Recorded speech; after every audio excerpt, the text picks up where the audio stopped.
IPL 2025 లో ఒక El Clasico match కి అయితే రంగం సిద్ధమైంది. చెన్నై చెప్పక్ వేదికగా ఆదివారం నైట్ 7:30 గంటలకైతే మ్యాచ్ స్టార్ట్ అవబోతుంది. MI versus CSK. ఇద్దరి మధ్య మ్యాచ్ అంటే ఎంత హైప్ ఉంటుందో అందరికీ తెలిసిన విషయమే. 5 time champions versus 5 time champions. IPL హిస్టరీలోనే మోస్ట్ సక్సెస్ఫుల్ టీమ్స్ ఈ రెండు. అటువంటి డేంజరస్ టీమ్స్ అయితే మాత్రం ఐపీఎల్ 2025 లో మూడో మ్యాచ్ లోనే తలపడబోతున్నాయి. ఈ మ్యాచ్ కి ఆల్రెడీ ఐపీ ఎలా ఉన్నదో మనం ప్రత్యేకంగా చెప్పక్కర్లేదు. వీళ్ళిద్దరి మధ్య మ్యాచ్ అంటే చాలు వ్యూవర్షిప్ అలా లెగుస్తుంది. ఐపీఎల్ హిస్టరీలోనే one of the biggest fight వీళ్ళిద్దరి మధ్య match. 5 time champions versus 5 time champions. ఊరికే ఛాంపియన్స్ కాదు, వీళ్ళిద్దరి మధ్య మ్యాచ్ అంటేనే యుద్ధం లాంటిది. ఇద్దరి మధ్య అయితే ఇదే ఫస్ట్ మ్యాచ్. ఈ మ్యాచ్ లో ఎలాగైనా రెండు టీముల్లో గెలవాలనే చూస్తాయి. మళ్ళీ సిఎస్కే అయితే మాత్రం సొంత గడ్డపై చాలా స్ట్రాంగ్. దీని వల్ల అయితే మాత్రం సిఎస్కే ముంబై ఇండియన్స్ ని డామినేషన్ చేసినా చేయొచ్చు. ముంబై ఇండియన్స్ చూసుకుంటే ఫస్ట్ మ్యాచ్ లో కొడుతూ వస్తూ ఉంటారు. కొంతకాలంగా ఐపీఎల్ లో ముంబై ఇండియన్స్ టీం ఆ ఫస్ట్ మ్యాచ్ లో అయితే గెలిచిన సందర్భాలు లేవు. ఈ మ్యాచ్ లో గెలిచి రికార్డ్ ని చెరుపుతారా లేదా అనేది చూడాలి. వీళ్ళిద్దరి మధ్య అట్టేర్ స్టాట్స్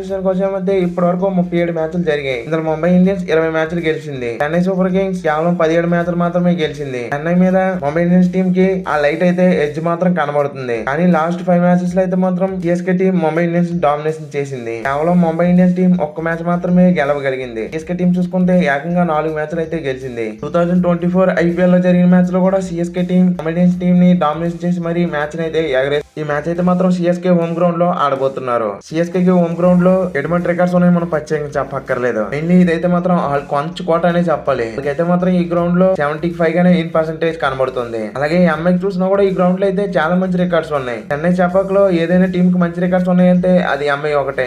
సిఎస్కే మీద కూడాను మంచి రికార్డ్స్ ఉన్న టీం ఏకైక టీం ముంబై ఇండియన్స్ మాత్రమే. అని ఆ ఫస్ట్ మ్యాచ్ లోనే ఓటం అవుతూ ఉంటారు. ఇది మాత్రం సరి చేసుకుంటే ఈ మ్యాచ్ లో అయితే ముంబై గెలవచ్చు. ఈ గ్రౌండ్ పిచ్ రిపోర్ట్ విషయానికి వచ్చామంటే చెన్నై పిచ్ చెప్పక్ పిచ్ అయితే మాత్రం అన్ప్రెడిక్టబుల్. ప్రెసెంట్ అయితే మాత్రం ఇక్కడ స్పిన్ పిచ్ అయితే మాత్రం ఎవరు పెద్దగా జడ్జ్ చేయలేకపోతున్నారు. గతంలో అయితే చెన్నై చెప్పక్ అనగానే స్పిన్ ట్రాక్ అనేసి కళ్ళు మూసుకొని చెప్పేసేవారు. కానీ లాస్ట్ ఇయర్ అయితే మాత్రం ఈ గ్రౌండ్ లో భారీ స్కోర్స్ అయితే వచ్చాయి. రీసెంట్ టైమ్ లో కూడా చూసాం ఈ గ్రౌండ్ పిచ్ అనేది చాలా డిఫరెంట్ గా బిహేవ్ చేస్తూ ఉంది. కానీ ప్రెసెంట్ అయితే మాత్రం చెన్నై టీమ్ లో స్ట్రాంగ్ స్పిన్నర్స్ ఉన్నారు కాబట్టి మాక్సిమం స్పిన్ ఫ్రెండ్లీ వికెట్ మనం అయితే ఎక్స్పెక్ట్ చేయొచ్చు. ఇక్కడ గ్రౌండ్ స్టాట్స్ విషయానికి వచ్చామంటే ఇప్పటి వరకు 85 మ్యాచ్లు అయితే జరిగాయి. ఫస్ట్ బ్యాటింగ్ చేసిన టీం 49 మ్యాచ్లు అయితే గెలిచింది. చేసిన టీం 36 మ్యాచ్లు మాత్రమే గెలవగలిగారు. అదే ground first innings average score విషయానికి వచ్చామంటే 163 గా ఉంది. ఇక టాస్ విషయానికి వచ్చామంటే టాస్ గెలిచిన కెప్టెన్ ఫస్ట్ బ్యాటింగ్ చేయడానికి ఎక్కువగా మొగ్గు చూపొచ్చు. డూ ఫ్యాక్టర్ గానీ ఈ మ్యాచ్ లో పడకపోతే మాక్సిమం ఫస్ట్ బ్యాటింగ్ తీసుకుంటారు. ఈ గ్రౌండ్ స్టాట్ చూసామంటే ఫస్ట్ బ్యాటింగ్ కి ఎంత అనుకూలంగా ఉన్నాయో మనం ప్రత్యేకంగా చెప్పక్కర్లేదు.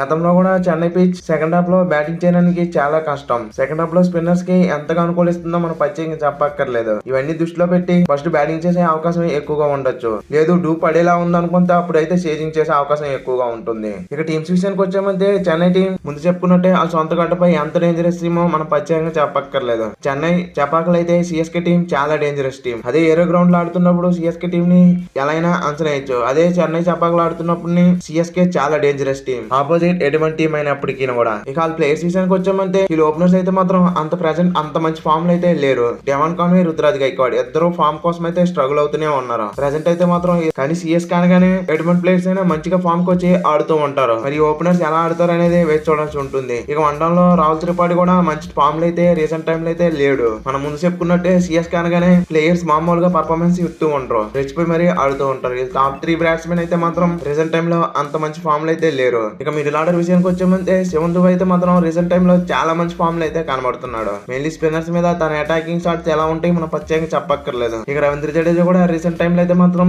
చాలా మంచి ఫామ్ లో ఉన్నాడు. కానీ బ్యాటింగ్ లో మాత్రం తనకైతే ఫామ్ కి రావాల్సి ఉంటుంది. బాల్ తో బాగా రాణిస్తున్నప్పటికీ బ్యాట్ అయితే మాత్రం చెప్పుకొని తగ్గ ఇన్నింగ్స్ అయితే ఆడట్లేదు. ఇక ఎంఎస్ ధోని గురించి అయితే తన బ్యాటింగ్ గురించి పెద్దగా ఎక్స్పెక్ట్స్ అయితే పెట్టుకోకూడదు. తనైతే మాత్రం రీసెంట్ టైమ్ లో ఎటువంటి క్రికెట్ ఆడట్లేదు కాబట్టి తన బ్యాటింగ్ ఎలా ఉంటుందో అది పెద్ద క్వశ్చన్ మార్క్ అనే చెప్పాలి. ఇక బౌలింగ్ విషయానికి వచ్చామంటే అతి పెద్ద స్ట్రెంత్ ఈ స్పిన్ అనే చెప్పాలి. మెయిన్లీ వీళ్ళ దగ్గర అయితే మాత్రం టాప్ క్వాలిటీ స్పిన్నర్స్ అయితే కనబడుతున్నారు. రవిచంద్రన్ అశ్విన్ అండ్ రవీంద్ర జడేజా వీళ్ళిద్దరు అయితే మాత్రం 10 సంవత్సరాల తర్వాత మళ్ళీ సిఎస్కే టీం కి అయితే ఆడబోతున్నారు. ఇక వీళ్ళకి తోడుగా ఆఫ్ఘనిస్తాన్ నుండి నూర్ అహ్మద్ తనైతే మాత్రం రీసెంట్ టైమ్ లో T20 ఫార్మాట్ లో ఎటువంటి ఫామ్ లో ఉన్నాడో మనం ప్రత్యేకంగా చెప్పక్కర్లేదు. వీళ్ళు ముగ్గురు అయితే మాత్రం వెరీ డేంజరస్ బౌలర్స్. వీళ్ళ స్పిన్ అయితే మాత్రం ఆపోజిట్ బ్యాట్స్మెన్ తట్టుకునే అవకాశం కనబడట్లేదు. మెయిన్లీ చెన్నై గ్రౌండ్ ఎలా స్పిన్ కొనుగోలిస్తుందో మనం ప్రత్యేకంగా చెప్పక్కర్లేదు. ఇటువంటి స్పిచ్ మీద అయితే మాత్రం వీళ్ళు ముగ్గురు రెచ్చిపోతే ఆపోజిట్ బ్యాట్స్మెన్ కి అయితే మాత్రం ముప్పు తిప్పాలని చెప్పాలి. ఇక స్పేస్ బౌలింగ్ డిపార్ట్మెంట్ విషయానికి వచ్చామంటే యావరేజ్ గా కనబడుతుంది. పవర్ ప్లే అయితే మాత్రం ఖలీల్ అహ్మద్ బాగా స్పిన్ చేసే ఎబిలిటీ ఎబిలిటీ కనబడుతుంది. ఇక తనకు తోడుగా శ్యామ్ కరణ్ లాంటి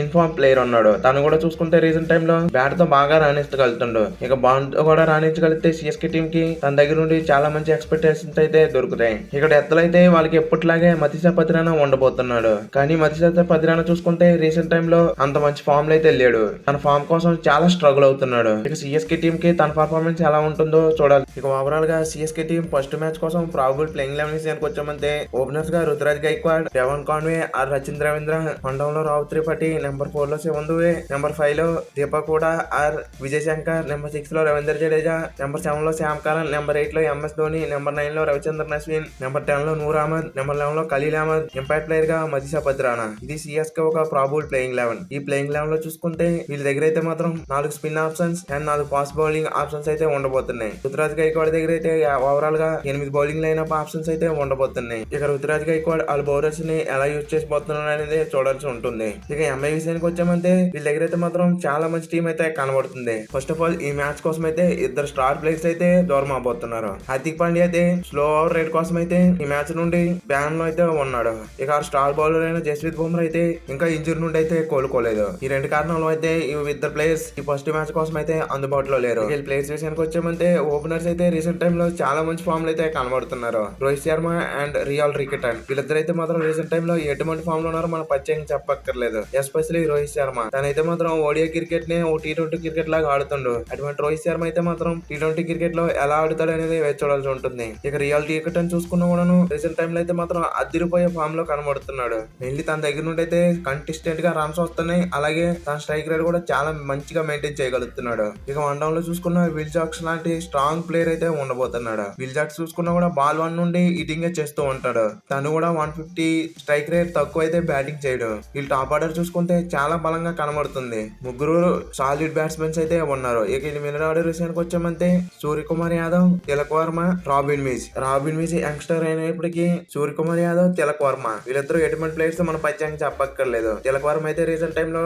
టీమిండియా తరఫున ఎటువంటి ఫామ్ లో ఉన్నాడో మనం చూస్తూ వస్తున్నాం. సూర్యకుమార్ యాదవ్ కూడా ఫామ్ కి తిరిగి వచ్చాడంటే ఇంకా ముంబై ఇండియన్ మిడిల్ ఆర్డర్ కూడా అడ్డే లేకుండా పోతుంది. వీళ్ళకి శాంక్లాన్ లాంటి మరో ఎక్స్పోజివ్ ఆల్ రౌండర్ అయితే కనబడుతున్నాడు. తనైతే మాత్రం ఆ డౌన్ ది ఆర్డర్ వచ్చి ఈటింగ్ చేస్తూ ఉంటాడు. వీళ్ళ దగ్గర చూసుకున్న నమదీర్ లాంటి యంగ్స్టర్ అయితే ఉన్నాడు. లాస్ట్ ఇయర్ తనైతే ఎటువంటి పర్ఫార్మెన్స్ ఇచ్చాడో మనం చూసాం. ఇక వీళ్ళ బౌలింగ్ డిపార్ట్మెంట్ విషయానికి వచ్చామంటే వీళ్ళ స్ట్రెంత్ అంతా వీళ్ళ pace bowling. Trent Boult and Deepak Chahar వీళ్ళిద్దరూ పవర్ ప్లే లో బాల్ ని ఎలా స్పిన్ చేస్తూ ఉంటారో మనం ప్రత్యేకంగా చెప్పక్కర్లేదు. ట్రెంట్ బోల్ట్ అయితే ఐపీఎల్ లో ఆ ఫస్ట్ ఓవర్ లోనే వికెట్ తీస్తూ ఉంటాడు. ఇక దీపక్ చహర్ గురించి ప్రత్యేకంగా చెప్పక్కర్లేదు. X CSK player. ఈ మ్యాచ్ లో అయితే మాత్రం తనైతే కీ రోల్ ప్లే చేసే అవకాశం ఎక్కువగా ఉంటుంది. తనకి సిఎస్కే బ్యాట్స్మెన్స్ ఎలా ఆడతారో కూడా బాగా తెలుసు. ఈ పిచ్ గురించి అయితే మాత్రం తనకు తెలిసినట్టుగా ముంబై ఇండియన్స్ టీమ్ లో ఇంకెవరికి తెలిసి ఉండదు. బాల్ ని ఎలా స్పిన్ చేయాలి, ఎలా చేస్తే బాల్ ఎటు వెళ్తుందో అనేది కూడా బాగా తెలిసి ఉంటుంది. కానీ వీళ్ళకి తోడుగా అయితే మాత్రం మరో ఎక్స్పీరియన్స్ బౌలర్ అయితే కనబడట్లేదు. వీళ్ళిద్దరికి మాత్రమే ఎక్స్పీరియన్స్ ఉన్న బౌలర్స్ అయితే ఈ మ్యాచ్ కోసం ఉండబోతున్నారు పేస్ బౌలింగ్ డిపార్ట్మెంట్ లో. వీళ్ళకి తోడుగా అయితే మరో యంగ్స్టర్ అయితే ఆడబోతున్నారు. ఇక స్పిన్ డిపార్ట్మెంట్ విషయానికి వచ్చామంటే స్పిన్ స్ట్రెంత్ అంతా మిచెల్ స్టాంట్నర్ రీసెంట్ టైమ్ లో ఎటువంటి ఫామ్ లో ఉన్నాడో మనం ప్రత్యేకంగా చూసాం. తను కూడా సిఎస్కే ఎక్స్ ప్లేయర్. తను కూడా చెన్నై చపాక్ పిచ్ ఎలా బిహేవ్ చేస్తుందో బాగా తెలుసు. మెయిన్లీ తనైతే మాత్రం ఫ్లాట్ ట్రాక్ మీద చాలా మంచిగా బౌలింగ్ చేస్తూ ఉంటాడు. అటువంటిదే ఒక స్పిన్ ట్రాక్ తగిలిందంటే తన బౌలింగ్ ఎలా ఉంటుందో మనం అందరికి ఐడియా ఉంటుంది.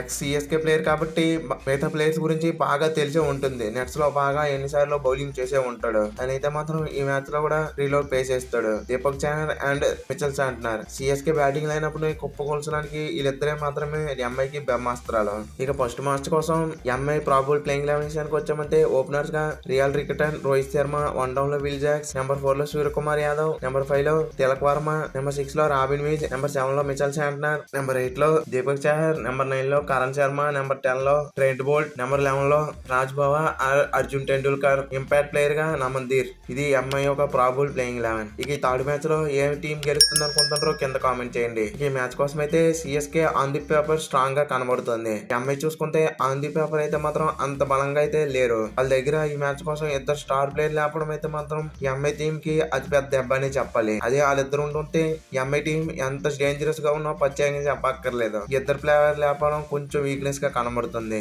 కానీ ఈ మ్యాచ్ లో అయితే మాత్రం విజయం అయితే అంత ఈజీగా రాకపోవచ్చు. టఫ్ మ్యాచ్ అయితే ఉండబోతుందని నేనైతే అనుకుంటున్నా. మీరేమనుకుంటున్నారో కింద కామెంట్ చేయండి. Thank you for watching.